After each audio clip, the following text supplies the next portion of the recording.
और आपको अब तस्वीरें दिखाते हैं दिल्ली में किस तरह से भारतीय जनता पार्टी का प्रदर्शन चल रहा है। अधीर रंजन चौधरी के बयान के बाद वो तस्वीरें आपके सामने रखते हैं। दरअसल लगातार मुखर होकर भारतीय जनता पार्टी ये कह रही है कि अधीर रंजन चौधरी को, सोनिया गांधी को माफी मांगनी पड़ेगी। और ये तस्वीरों में आप देख पा रहे हैं सोनिया गांधी ने जिस तरह से सदन के अंदर स्मृति ईरानी से बहस की है, नोकझोंक की है, उसके खिलाफ भी यहाँ पर विरोध नजर आ रहा है। एफिजी जलाए जा रहे हैं। हमारे सहयोगी अनूप वहां पर सीधे मौजूद है।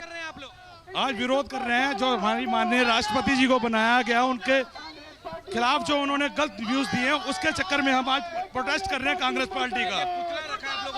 ये पुतला उनके लिए जलाया जाएगा। हाय हाय का नारा कांग्रेस अपनी नीतियों का विरोध में जा रही है इस टाइम।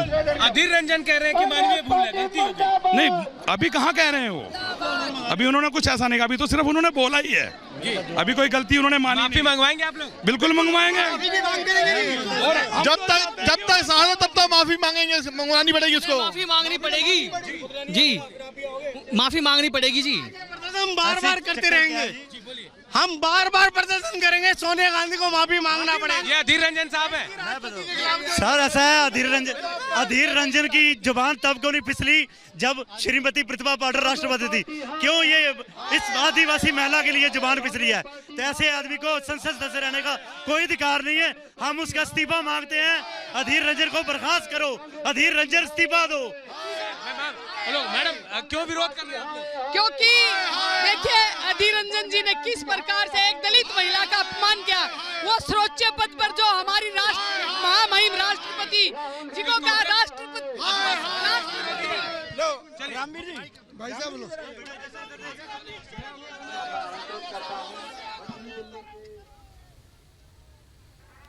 तो आप सुन रहे थे अनूप बातचीत कर रहे थे। वहां भारतीय जनता पार्टी का प्रदर्शन चल रहा है। सार्वजनिक माफी की मांग भारतीय जनता पार्टी की तरफ से की जा रही है। एफिजी जलाया जा रहा है। यहाँ पर दिल्ली की ये तस्वीरें, अलग अलग जगहों पर प्रदर्शन कर रही है भारतीय जनता पार्टी। जिस तरह से राष्ट्रपति के खिलाफ आपत्तिजनक शब्द का इस्तेमाल अधीर रंजन चौधरी की तरफ से किया गया। सोनिया गांधी ने भी माफी मांगना जरूरी नहीं समझा उसको लेकर।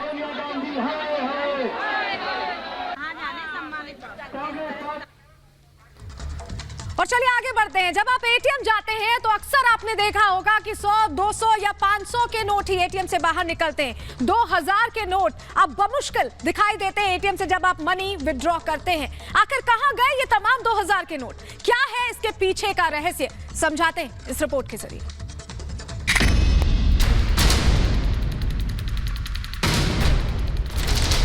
नोटों के इस चकाचौंध को देखिए और अपनी जेब टटोल कर देखिए। क्या आपकी जेब में 2000 के नोट हैं? आप याद कीजिए, आपने कब एटीएम से 2000 का नोट निकाला था?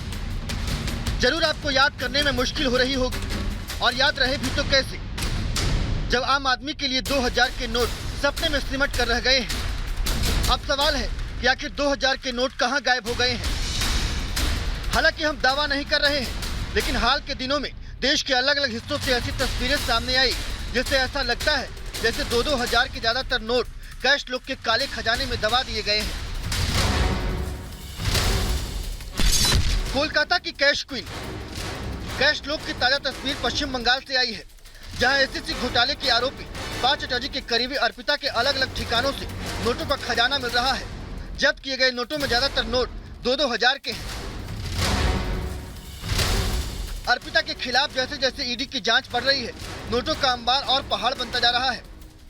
ईडी की छापेमारी में अर्पिता के घर से अब तक 50 करोड़ से भी अधिक की रकम जब्त की गई है और अर्पिता के खिलाफ ईडी की कार्रवाई अभी जारी है। ऐसे में नोटों का पहाड़ अभी और ऊंचा हो सकता है। हालांकि अर्पिता ऐसी पहली किरदार नहीं है जिनके बेडरूम से लेकर बाथरूम तक नोट निकल रहे हैं, बल्कि कोलकाता हो या कानपुर, कन्नौज हो या पटना या फिर हैदराबाद, देश के अलग अलग हिस्सों से काली कमाई करने वालों का काला चिट्ठा खुल चुका है। कानपुर में इत्र वाले मित्र का खजाना।